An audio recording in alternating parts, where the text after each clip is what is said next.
Hello all, Daphne here from SipKnit Yarn.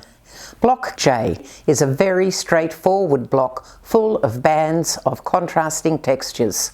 Moss stitch diamonds, Eiffel towers, blackberry stitch, my favourite, and popcorn stitch. These are separated with bands of reverse stocking stitch. This block really features reverse stocking stitch. There's a band of it here, and here, and here, and here. It gives a nice 3D effect. 3 of the stitches in block J you've already worked before. You have done the popcorn stitch, the blackberry stitch, and the Eiffel Tower stitch.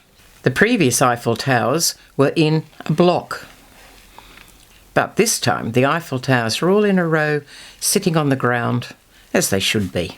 The new stitch is Moss Stitch Diamonds, and there's a mini chart for it. There's 55 stitches altogether for the Moss Stitch Diamonds. 49 are for the diamond pattern, and there are 3 stocking stitches on each side. So it'll be 3 stocking stitches here, then the pattern repeated, and then 3 stocking stitches to end. But before starting the Moss Stitch Diamonds, we have to do this band of reverse stocking stitch. Rows 1 and 2 knit, then purl, knit, rows 5 and 6 purl.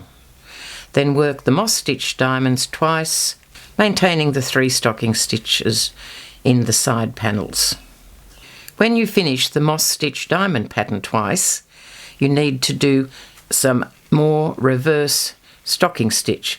Purl 1 row, knit 1 row, purl 1 row, knit 1 row. Let's get started. I have now finished the reverse stocking stitch, the Moss Stitch Diamonds, and the second band of reverse stocking stitch. Now for the Eiffel Towers. Knit 3 rows, decreasing 2 stitches in the first row. Now it's only 2, so do it in about thirds, so decrease about a third of the way in, a third of the way along for the decreases. Then purl 1 row before starting the Eiffel Tower stitch. And here's the Eiffel Tower stitch in your pattern, and we're doing the Eiffel Tower stitch only once. Let's check out the knitting so far. There's the diamonds with the 3 stocking stitches at the end, a nice mound of reverse stocking stitch, and then a ridge along there for the Eiffel Towers to sit on. So they sit straight and tall on a nice ridge. Next, it's straight on to the next colour in reverse stocking stitch, ready to do the blackberry stitch. After you finish the Eiffel Tower stitch, there is 1 knit row. That brings you to the end of the row here, ready for the change of colour. So the change of colour will be starting on a wrong side row. It's 2 rows of purl in the new colour to get started for the next band of reverse stocking stitch. I have just finished the purl 2 rows. It gives a nice clear definition between the Eiffel Towers and this new band of reverse stocking stitch. Let's get ready for the blackberry stitch. We have a nice little groove in there of stocking stitch to give clear separation between the reverse stocking stitch and the blackberry stitch. Now, because there are 9 increases, I always mark it out before I start doing the increases. And for this one, from the end you're going to knit from, put the first marker after 2, and then after every 6 at the end, and you'll have 3 left on that end. Now the first row of blackberry is purl, so it's a purl increase. So drop that one off, and we have done a purl increase before, I think. There. Slip it off, and then purl again. 1, 2. Let's do another purl increase. Purl into the stitch, slip it off, lift it up, purl into the stitch again.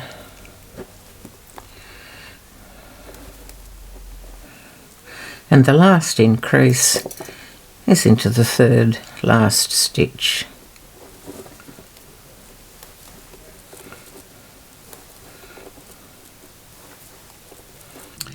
I've now finished the blackberry stitch 4 times. The next row was a purl row. Now the next row will be another purl row, decreasing 7 stitches in this row. That's what I'm about to do. So it's 4 stitches at the end and then 9 in between. 2, 4, 6, 8, 9, put a pin, 9, 9 and 4 left at the end. That is where I'll do the decreasing. The decreasing is followed by another band of reverse stocking stitch,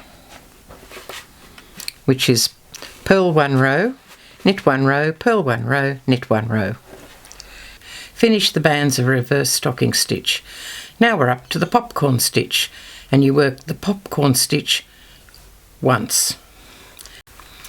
Just work it through once. I finished the popcorn stitch. I didn't put a little channel in there of stocking stitch to make definition between the 2 stitches, because this one with reverse stocking stitch going straight into most of what is just stocking stitch makes its own nice neat edge. Here is the completed block J, and here is the original block J. Isn't it marvellous what we can do with 2 pointed sticks and a length of yarn? Time to get on with it. Bye! Hi, I'm Ferg, Daphne's husband. Here are the steps to get your free download of Daphne's Textured Sampler ebook.